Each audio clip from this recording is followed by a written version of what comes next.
Hi friends, Jeremy Knight here, St. Paul's United Methodist Church. Thanks for hanging out with me for just a couple minutes. I do want to let you know that there's always things happening here on campus, wonderful things, things we want you to be aware of. I'm not going to go through a long list of those things today. You can find those on our Facebook page when we send out a newsletter that way, as well as our email list. If you want to be a part of that email list that comes out every Wednesday that lets you know about the life of our church, please contact us. We'll make sure to add your email address to that. What I want to do instead over the next several minutes is to invite you to perhaps push in a little bit deeper into what's going to be happening here at St. Paul's over the next several weeks. It starts with an awareness. It starts with an awareness because being aware of this particular reality will help you know where we're headed. And it starts with this. It's being aware that to be connected to a communal, a large group, a church, if you want to use that word, that meets together in large groups and worships is valuable. I'm not here to dispute that. It's meaningful. We need to be together. We need to learn how to worship. We need the traditions and the things of the church that have been handed down for generations that help shape us and center us and ground us. They're incredibly important, all right? We here take very seriously a sacramental life, about what it means to understand our baptisms and to come to a Holy Communion at least once a month, to be recentered and remembered to those realities. I'm not here to dispute that, okay? Please hear me. Believe the importance of that. But the awareness is that in order for us to take even more seriously our discipleship, or those of you that may be skeptical or haven't made that commitment to follow in the way of Jesus, for you to understand more about what that following in the way of Jesus means, we have to come in contact again with the examples, the desires, and I think in many ways the design of living in community that Jesus modeled and exemplified for us. Jesus had very clear expectations of those that would come after him and follow him.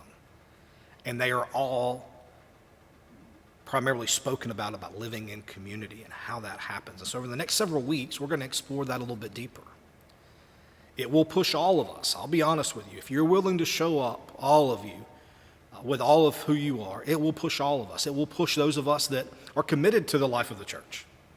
It will push us to think a little bit deeper about how we live in community with one another and about the practices that we need to take more seriously. Even those of us who are consistently in large group worship and perhaps in small groups with people and doing life with one another, what Jesus desires for us in our discipleship will push even you. It will push those that are part of the large group that perhaps maybe haven't taken that next step and deepened their discipleship and opened themselves up to being in community with others in real integral and intimate ways. It will push you. And I pray perhaps even more so for those that may be frustrated or checked out or apathetic to church, to organized religion. And here's why I want to not single those folks out, but here's why I bring that up. Because in my experience, okay, take it for what it is, 23 years working in a local church, 25 years of seeking to follow Jesus myself, what I have found is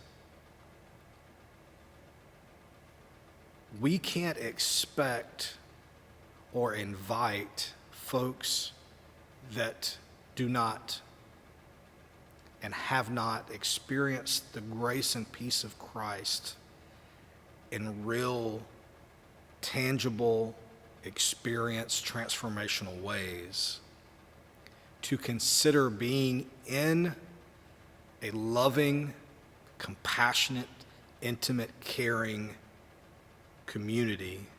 We can't expect them to do that if we are not being honest about our failures of practicing that and admit we've got work to do and we have to call ourselves back to it. So that's why I kind of talk about those folks that may be on the outside. Hang out with us for just a couple of weeks. You don't have to show up, just listen. We're going to be challenged by the words of Jesus to be in community together, to model something that is purposeful and loving, that I believe is Jesus' desire and design for us. And so I pray that you would consider that, no matter where you are, as we push in over the next several weeks, as we think more deeply about what it means to be in community together, because it's important. And it's at times may seem that it's just about us, that it's an internal thing, but friends, let me be very, very, very honest with you.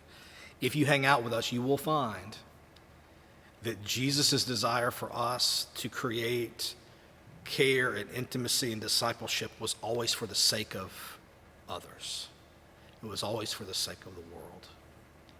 And so I'm looking forward to that. It will be challenging, but it will be grace-filled. I trust the Lord's plan and the planning of this, and I look forward to the conversations with you. All right? Have a wonderful, wonderful weekend. I hope you'll be with us. We meet Sunday mornings at 10:30 a.m. Here in this particular room. If you can't be with us, or if you just want to be curious, you can find us online at 10:30 as well.